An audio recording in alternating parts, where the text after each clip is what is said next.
Well, Happy New Year, everybody, from the RepcoLite Home Improvement Show. This week, Haley and I are taking a week off, but we've chosen one of our favorite episodes from the past. We hope you enjoy it.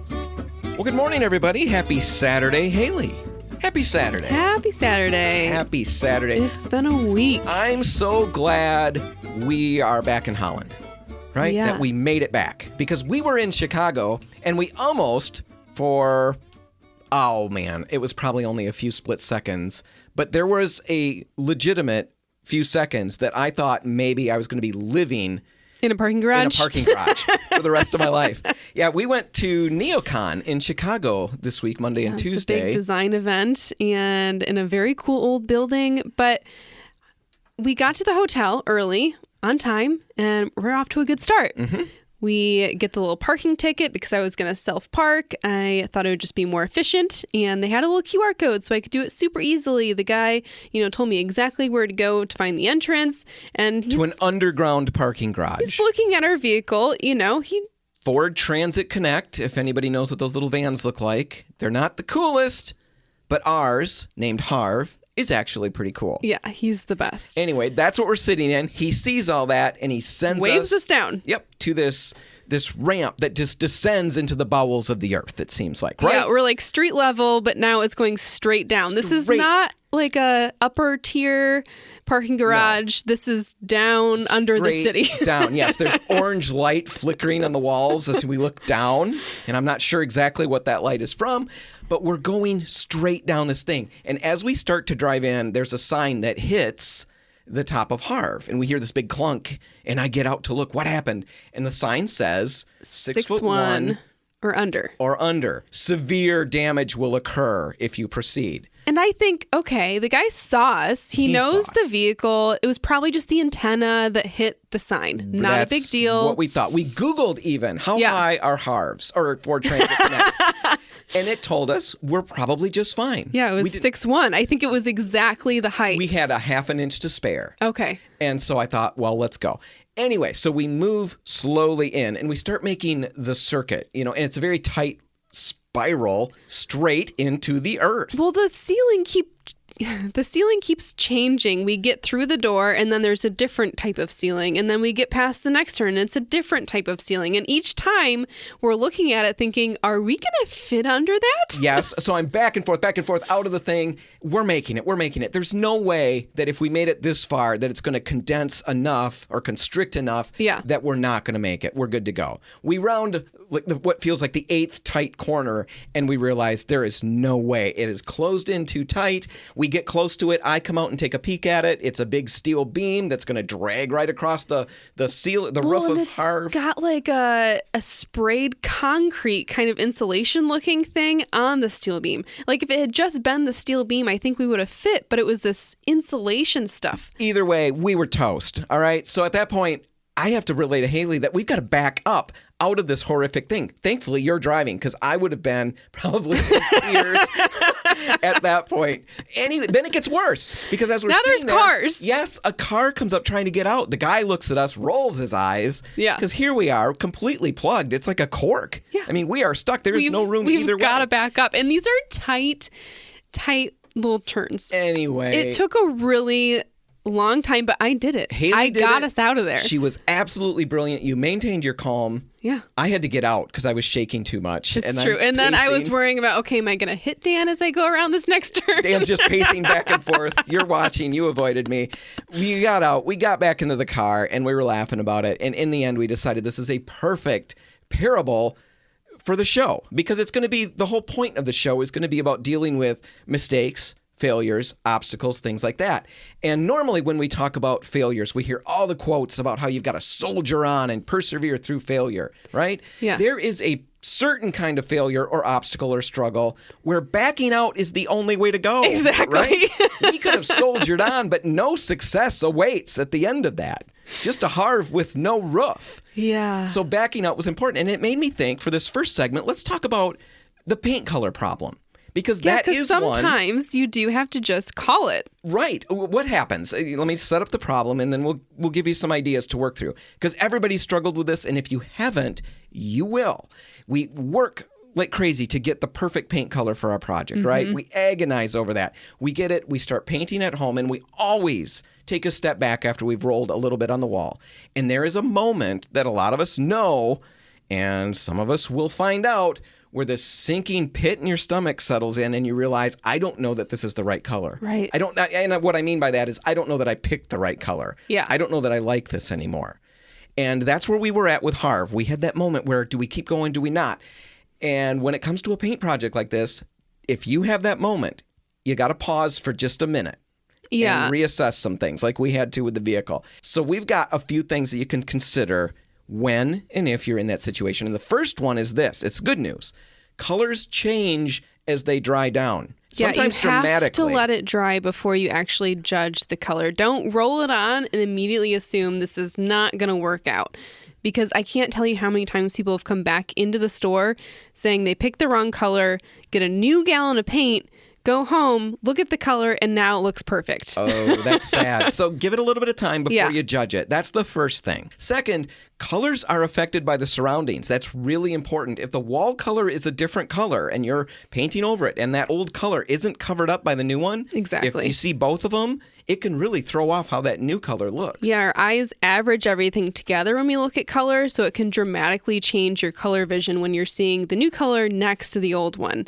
It's actually hard to pick samples sometimes because of that, so make sure you have a big enough area covered that you can just focus in on the single color. Right, so make sure you're viewing it the right way. Third, if you just know that you picked the wrong color, because sometimes you're just going to know. Yeah, sometimes you paint the wall pink and you realize it's Pepto-Bismol and it's not going to go any further. Right. If that's you, here's what can be done. Because it is frustrating. There's a huge amount of buyers regret. Yeah. We feel really bad. We spent money on something and now what am I going to do with this paint? When you're in that situation, if you're in that situation, here are the things that we can do to help you with that. And the first thing is to remember that there is a solution. We can take the paint that you've got, and in some instances, we can change it. Now, because of how paint is made, we don't have unlimited options. No, there's very specific things that we're unable to do. Like, it's really difficult to lighten a paint. White does not do a whole lot to adjust a color, so that is really hard for us. But if we have a white and maybe it just needs a little bit more warmth, that's something that we can probably help with, and it can make a big difference. Right. The big thing here, every situation is different. What we can do is always a little bit different. Yeah. Stop out at any store, give us a call. We'll work you through what we can do, and we'll help you get a solution. Even if it's just a first coat of paint, tweak to something close to your color, and then you can use up the paint that you've got, and then we'll get you new paint for that second coat. The last thing, make sure you avoid the whole problem in the first place. If you can, we've got color consultants at our stores that will help. Benjamin Moore sample pints will allow you to roll the paint on the walls. You can check it out that way. And we can also hook you up with interior designers if that's what you need. Just stop out and ask. That's a great place to start, and make sure you get the right thing right off the bat. Absolutely. All right, we're going to take a break. And when we come back, we're going to be talking about failure again. But this time, the importance of persevering through. Yeah, don't back out now. That's all coming up just ahead. Stick around.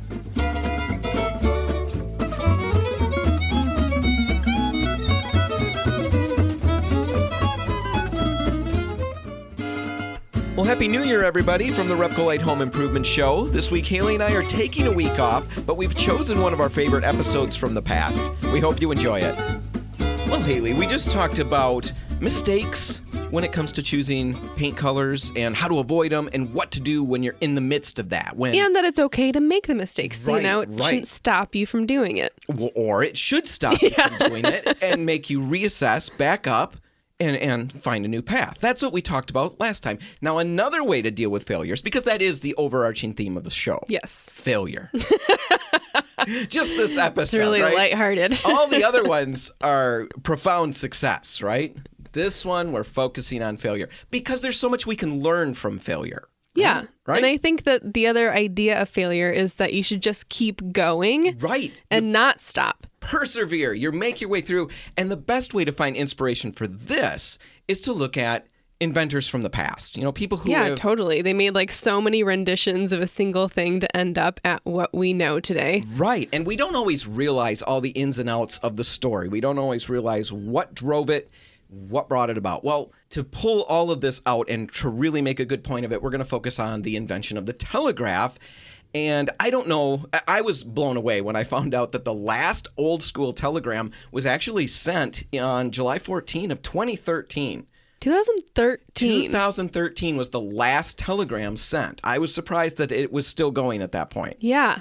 But it's amazing that it was that, it was functional still. Right. We all think of it as antiquated and completely a thing of the past, yet it was still being used around the world. And that's a testament to how important it was, because when it came out, the telegraph was a revolution in communications. It's basically like the internet. It was the first real step to connect the world in communication. Think about that. It's like the printing press, the internet. Right.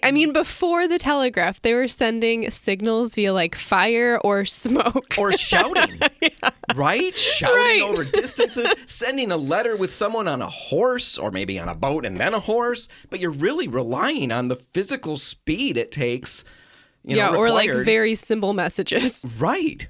All of that. This is the first time in history we're able to send complex communication over great, big, huge, gigantic distances, and it changed everything. Even after the invention of the telephone, the telegraph remained critical, largely because by the early 1900s already, the wires were connecting the world. Yeah, this would have like changed people's perspective of space and time, honestly. Right. So the telegraph was an invention that changed communication in the world, but the story of how it got here is equally remarkable, and we're going to focus on two aspects: the creation of the telegraph, which is going to be this segment. Yep. And the next segment, we're going to hit the laying of the transatlantic cable, the cable that connected North America with Europe. And really, we're going to focus on two different people in all of this, because there's a lot of people that were involved. But first, we're going to talk about Samuel Morse and then Cyrus Field. Right. And like Haley said, there were other people involved, but we've only got so much time. So we picked the main ones. And yes, exactly. It's all history and it's all dates, but the stories are inspiring and there's something we can learn. And they're creative. These people had some serious, perseverance, but creativity too. Right. So if you've ever struggled with a home project and you decided maybe I'm done, let's just listen up. Yeah, think of Samuel Morse. Started again. All right. So yes, let's start with Samuel Morse. And he wasn't the best student. So right off the bat, there's inspiration for a lot of us. He wasn't the best student, but he did have two subjects that really appealed to him, painting and electricity. And I can totally relate to those two things. People always think that art and science are so separate, but I think they're extremely intertwined. So I think he had a perfect background for what he ended up being as an inventor. Well, his dad wasn't thrilled with the whole painting thing, though. No, he wasn't. He had bigger plans, but, different plans. He was a nice dad. He let him go study art in England in, 1811? That's a big deal. Right. His dad actually sent him to England. Maybe Samuel was a little obnoxious. Yeah, he could have been. Why don't you go to England for a while? Either way, Samuel was happy to go. He studies in England and then returns in 1815 and opens an art studio in Boston, which I had no idea about. I had no idea. Yeah, he was a legitimate painter. Yes, a legitimate painter. And he didn't receive a lot of, public appreciation. Not everyone can be famous. Right. Not everybody's Haley. But Samuel did try, but he never really breaks through. So that was 1815 and the years following. Flash forward to 1825, so 10 years later. Morse is now married. He's got 3 children. His wife just gave birth to number 3. And suddenly his big break in the art world looms on the horizon. He's commissioned to paint the portrait of Revolutionary War hero Marquis de Lafayette, who's visiting D.C. at that point. Yeah, so he actually goes from Connecticut to Washington, D.C. to paint this portrait. And while he's working, he's a really good husband. He's sending letters back and forth, with his wife, who's just had their 3rd child. That would be kind of a hard thing to leave. Yeah. And then he gets a letter from his dad. Right. No, he stays in really close contact with his wife. He's sending letters back and forth. He's receiving letters. And then he gets this letter that Haley mentioned. And his dad alerts him to the fact that his wife unexpectedly passes away at the age of 26. Yeah. Completely out of the blue. They had no idea that anything was even wrong. Well, and then by the time he gets this letter and travels back, she's already been buried. The funeral's happened. Oh, my goodness, yes. So that huge personal tragedy impacts him in a major way. It makes him blame the slow nature of the postal system. And then he decides at that point, according to legend, that he was going to create a system that allowed for faster communication. That's where the whole idea of the telegraph actually starts. That's the genesis point of it. Yeah, so this whole painting commission kind of sends him back to his roots in electricity. Right. So that was 1825 or so. By the 1830s, he's got a crude telegraph that he's kind of created, but he's still puttering with painting, and he's doing the inventing on the side. He's kind of got a foot in both worlds. And at some point in the midst of that, he decides, the realization sets, I'm never going to be a famous artist. That ship has sailed. And then on top of that, he's just coming to that conclusion, and he meets a couple of tinkerers, let's call them, from France. Sure, yeah. Who are tinkering, let's call it, with telegraph ideas of their own. And he's talking to them, and he realizes, oh my goodness, this is my idea that I had a long time ago. I'm not going to let them scoop me on this. I'm not going to let them go out with this idea before I do. Yeah. So he kicks it into gear, builds up his nerve, and actually brings out his crude telegraph and unveils it to the public. Well, he also unveils a language that he invented for it, too, Morse code. Super important to this whole story. Yeah, which, I mean, he kind of won out as the standard because, one, his device worked better, but also because his language was superior. Right. That feels like me. No, I know my language is not superior. No, really, that's what made this all work. As Haley said, there were other telegraphs being invented and worked with. What made Morse's the standard and the one that was accepted was that it functioned better over longer distances. His could do that. But the big thing was he had a language ready to go, and that was this Morse code. Absolutely brilliant. The two things work together. And you had mentioned when we were very first talking about this, because the way that initial telegraph worked, it was a wheel that was inked. And then paper would be brought across it. And as the button was pressed, and we all know Morse code with the dits and the das and stuff like that, the longer pauses would press that roller against the paper for a longer period of time, the shorter ones a shorter period of time. So it looked like dots and dashes. It would print them. Yeah. They didn't originally listen to it and interpret it that way. They actually would pull out these papers and read them. So you created a visual language, which goes back to the painting thing. I mean, that's what artists do, is create visual languages for us to interpret. So I think this makes perfect sense to me. Right. He's got both aspects being played out. Now, by 1838, he sends a message across 2 miles of wire. That's kind of a big deal. But by 1844, he's able to send a famous message, the famous message we all know, "What hath God wrought?" He sends that from Washington, D.C. to Baltimore. And at that point, we've got the first time in history that a complex thought is communicated at a long distance instantaneously. Imagine that. Yeah. That would be wild. It would seem like magic, honestly, at that point. It definitely would. And I think it's sometimes really important to just pause for a second and think about, like you're saying, what it was like for those people to experience that. For us, that's no big deal, and it's interesting, and wow, all of that. But think about to not be able to communicate. This is the first time. Right. All of a sudden, we can do that. Well, telegraph lines spring up throughout the U.S., connecting the furthest western settlements with the eastern cities. It's used by banks, businesses. The Associated Press comes about because of it. Well, and Lincoln sends its first State of the Union address via telegraph. Right. Everyone receives it in like an hour and a half. An hour and a half. They were calling it, I was reading some old clippings from newspapers, they were calling it a feat of the modern world. It was amazing, a marvel that this was possible. Anyway, the telegraph takes over the U.S., but there's still a bigger challenge that's lying ahead, and it seems utterly impossible, and that's laying a cable under the ocean from North America to Europe. How in the world is that going to happen? Yeah, because now we've got it in the U.S. It's, totally functioning in our country, but now we've got to communicate with other countries. That's the big challenge. And that seemed so impossible to the people of the time, but we're going to get to, on the other side of it, how exactly that played out and how Cyrus Field made that happen through a ton of failures. Yeah, a ton. That's all coming up just ahead. Stay tuned.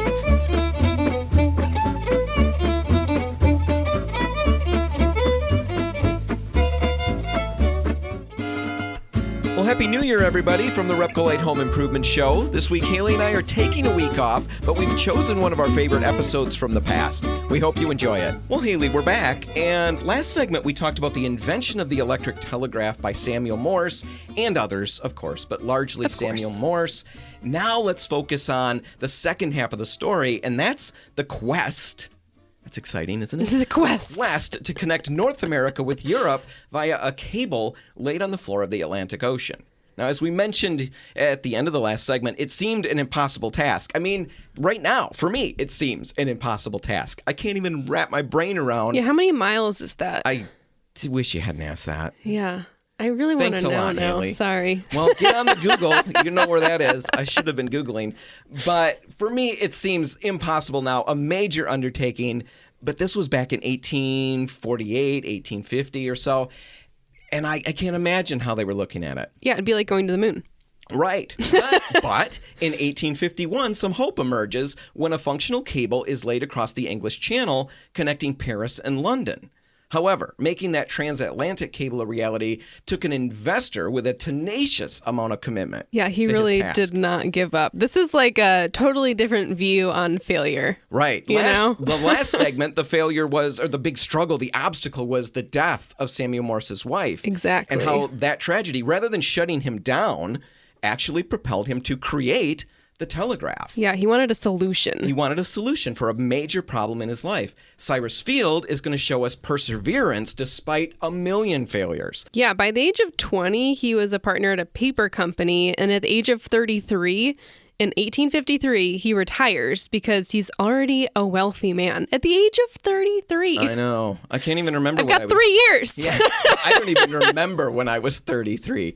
Pretty sure I wasn't wealthy. And if I was, I want to know what past Dan did with all of the wealth that he accumulated. I'm going to just assume he didn't accumulate anything. So anyway, Cyrus Field, he's retired. He's wealthy. He's done everything, right? Mm-hmm. But he's only 33. Yeah, he's got like a lot to do still. A lot to do. So in 1854, he has a very interesting meeting with a man named Frederick Gisborne. Now, Gisborne is there simply because he's trying to get Field to invest in his own plans to lay a telegraph cable from Newfoundland to New York City.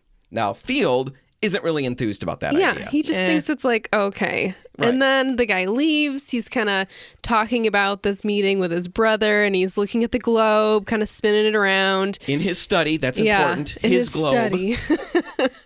He's a wealthy man. But then he has this idea that, okay, this is just small stuff that this guy was talking about. I want to do something bigger. I want to connect North America and Europe. Right. He's looking at the globe and he comes up with the idea that it's possible. Yeah. And that globe, just on a side note, is actually, it's a real thing. It's not just a nice add-on to the story. We can go and see it at the Smithsonian. The thing that inspired it. The thing that inspired this transatlantic cable is in the Smithsonian. And in fact, if you Google Cyrus Field, you'll find photos of him standing by his globe. Oh, wow. He was very This proud is like of a real globe. prop of his. Yeah, he really liked it. Anyway, he becomes convinced that that project could be done, and he goes to work raising money. Now, in 1857, he's got everything together, and he's got 2 ships loaded with cable, and they leave Ireland. There's a huge send-off. Everybody's cheering. Probably in accents because it's Ireland. For them, it didn't sound like accents, but for us, it would have been pretty awesome to listen to.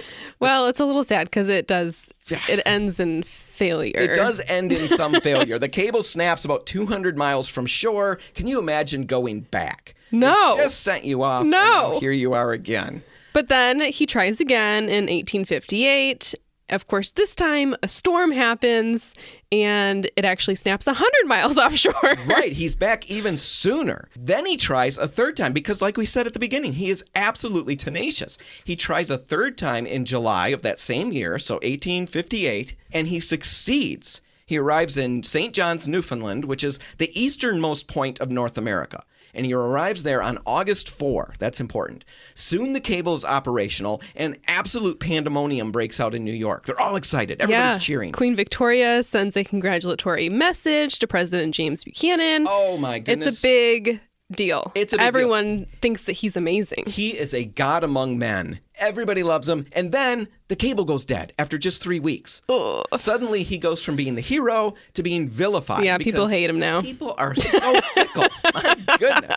The next few years for poor Cyrus Field are really tough. So the Civil War kicks in, delays everything, but he doesn't quit. He's still working, raising money, trying to get better cable, come up with plans for all of those things. Yeah. And he mounts another attempt in July of 1865. So now we're talking what? About 8 years or so, 7 years or so since it's a big break. The last one. There's a big break. But he's got better cable this time. Yeah, he's prepared. Things are looking good.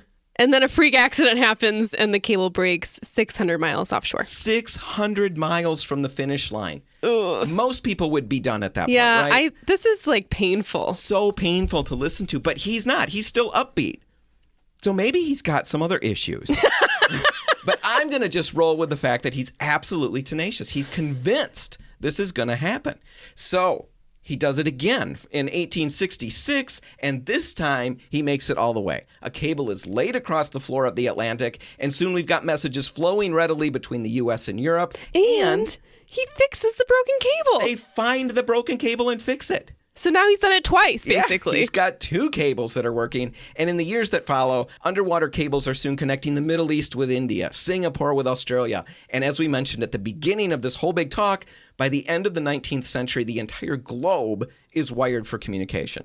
Yeah, that would be insane. It's absolutely amazing. It's one of the great things of studying history. We get to see the whole process, right? We get to see the ups and the downs, and we get to see all the struggles that people go through to get there. Because it seems superhuman, to just create this out of nothing. To know that there were failures along the way, I think, is a much more realistic picture and helps us in our own lives. Right. It's so important. If all we know is so-and-so made this and so-and-so invented that, it seems like they're just brilliant, you know? And they are just brilliant. Yeah. But these things don't leap from concept to reality without all kinds of bumps along the way. Exactly. Think about all the tragedies that occurred, first Cyrus Field, the personal tragedy that occurred that drove Samuel Morse to create the telegraph, which changed everything in our world. If you've struggled, that's the whole bottom line of all of this. Yeah. If you've ever struggled through a project, and I talked to people, just a couple of weeks ago, I talked to somebody who said, oh yeah, I don't do that anymore because of this last experience. I don't paint anymore, I just hire it done. Or I don't try to build that anymore because this last one went so bad. Don't necessarily bail on it. Sometimes it's worth plowing through, and maybe that next big success is just around the corner. Well, and you've got to reassess in between. But yeah, I think you can learn things each time and you get better. Right. You stay focused, you stay persistent, you be open to adjustments. Yeah. Life's going to throw different things at you. You got to move, you got to pivot a little bit. Most importantly, though, you got to keep trying. You're never going to get anywhere if you don't keep trying, right? Yeah. Except with the parking garage that we started this whole show with. If we'd have kept trying, we'd have had a problem. So, but I did keep trying to back out. You did keep trying to back out.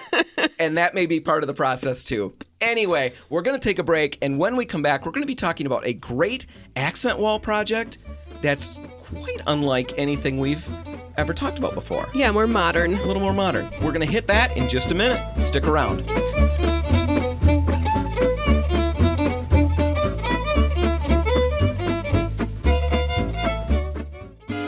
Well, Happy New Year, everybody, from the RepcoLite Home Improvement Show. This week, Haley and I are taking a week off, but we've chosen one of our favorite episodes from the past. We hope you enjoy it. Well, Haley, we're going to talk about accent walls, and before we do that, I have to fess up to something very briefly. Oh. Yeah. Okay. You remember last week how we started the show? Do you remember? I know that's asking a lot.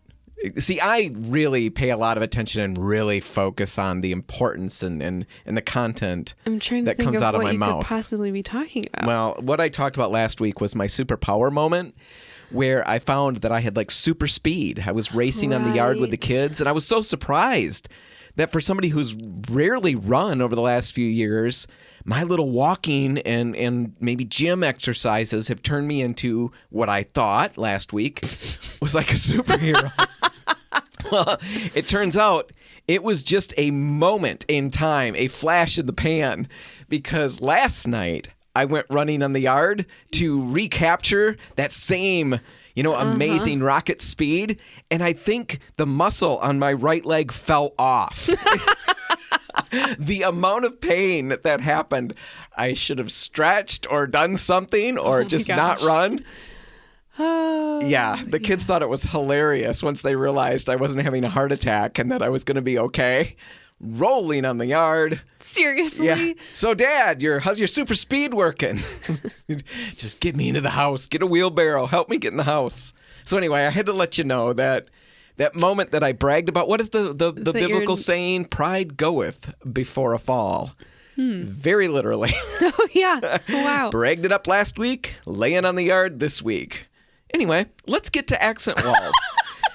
I just, strangest transition. I had to own up to that mistake. But we just ran our Instagram contest. Wrapped it up. We've got a winner, Doug Sturck. Yeah, longtime painter. Longtime painter, it turned out. Randomly chosen. He's got a new solo stove, and that was a lot of fun. Yeah, it was so fun seeing people's projects and pictures being shared with us. I really hope that people keep sending those photos our way because it's so fun to see what happens to our paint when it actually leaves the store. Well, in fact, that's what this whole segment is about, is one of these pictures that we ran into that we loved the concept. Yeah, it was like this modern accent wall, and I've been seeing more and more of these on Instagram and Pinterest, but essentially there's two different versions I've seen.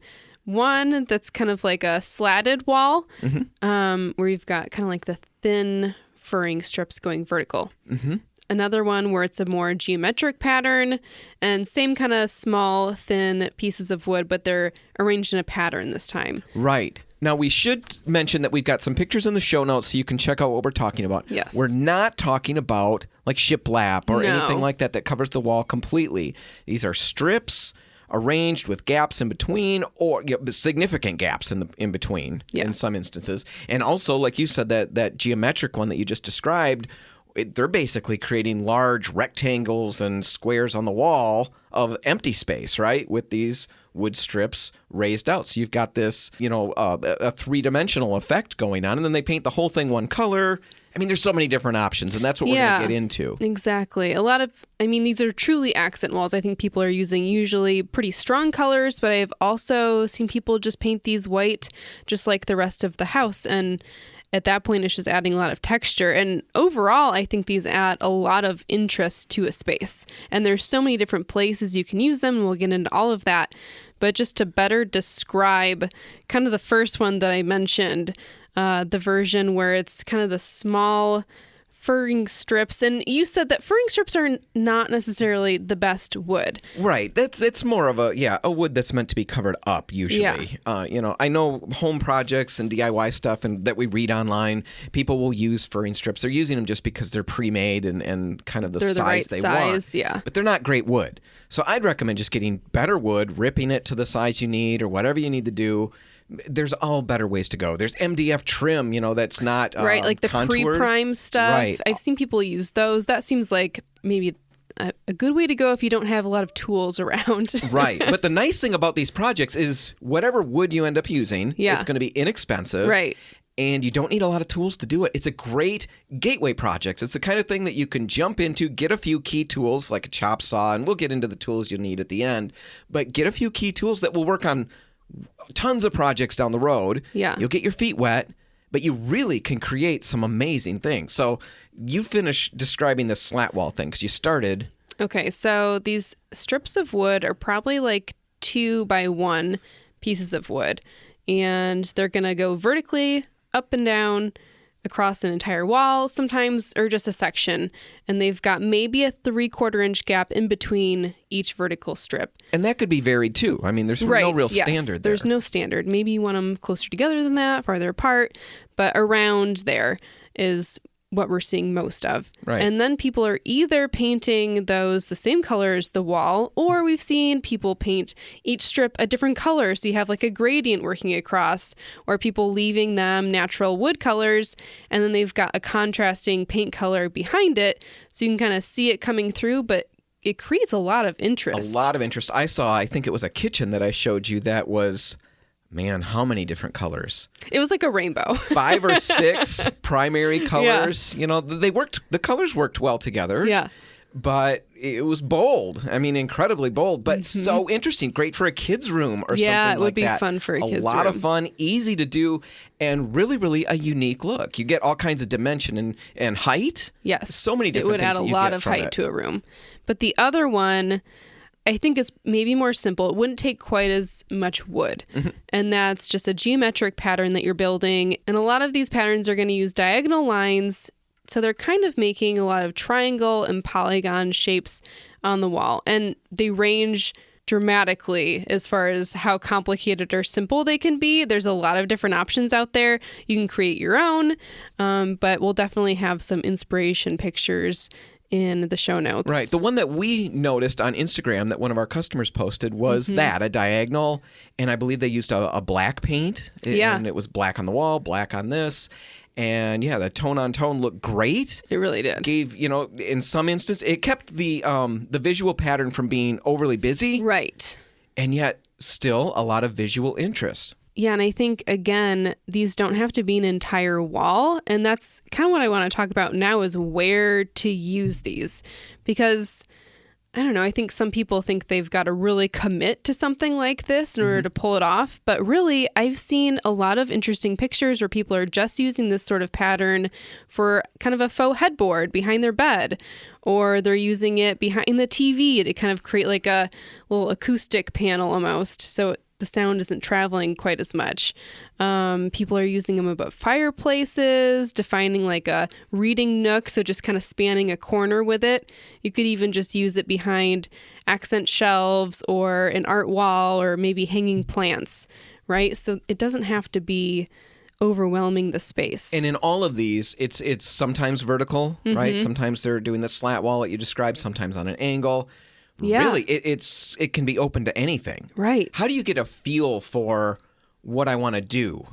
I can't quite picture it, and yet there's a really quick way. So I'm asking you, but I know the answer. Yeah, frog tape. Such a simple way. Yeah. Just get 1.5 inch thick frog tape. The yellow frog tape works really well because it's safe release. You can put that on and pull it off, even wallpaper or something like that. But you can lay these on those angles and kind of figure out exactly what layout for the wood would work best. You can remove them, exactly, reposition them, and then once you got it looking the way you want, if you decide that's the thing, now you can mark it all up and then toss your wood on. Yeah, I think it's a really easy way to visualize this sort of thing because this is a very different project. So to visualize it in your own space might be difficult at first.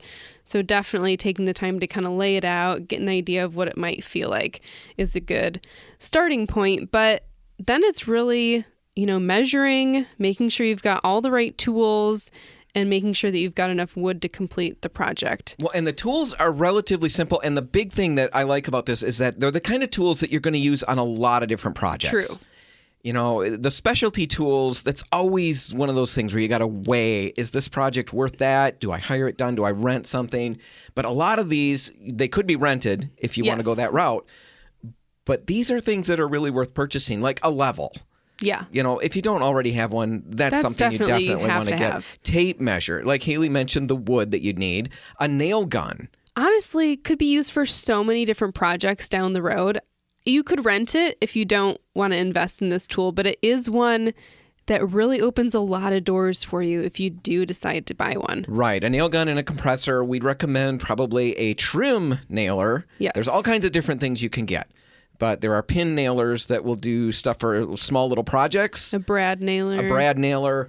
Again, small little projects or very, very narrow pieces of wood that you're nailing up. For this project, we're probably talking trim nailer is going to be the best way to go. And you're going to be able to get that up there and it'll stay up there. I did a number of projects right in my first house where Dad had a little brad nailer. And I didn't think about it, but use that. And was continually pushing the trim back against the wall. So yeah, I want to make sure you get the right nailer, but you will use it so much, so many different things. The right paint. What would you recommend? Really, it's just going to be wall paint at this point. Yeah, I mean, you could do it in just about any sheen. I think a lot of these walls are being done with probably a matte finish, just so you're not seeing so much of the sheen. You're really letting the texture of the wood pieces be the highlight. Right. RepcoLite's Optima, Benjamin Moore Scuff X, so many different options. If you use the furring strips with a lot of knots in them, you're going to want to make sure you use a special primer to block out any tannins that might bleed through. You don't want to see all that brown through there. So we'll help you with all of that. Stop out at a store. Check out the pictures online. See what you think. Maybe you can come up with your own idea. And whatever you do, make sure you're sharing those pictures with us on Instagram. All right, Haley, that's it. That's all the time we've got. We're going to wrap it up. If you want to catch this one again, you can find it online at RepcoLite.com. Whatever you do today, make sure paint's a part of it. The RepcoLite and Port City paint stores are open until 3, waiting to help. I'm Dan Hansen. And I'm Haley Johnson. Thanks for listening.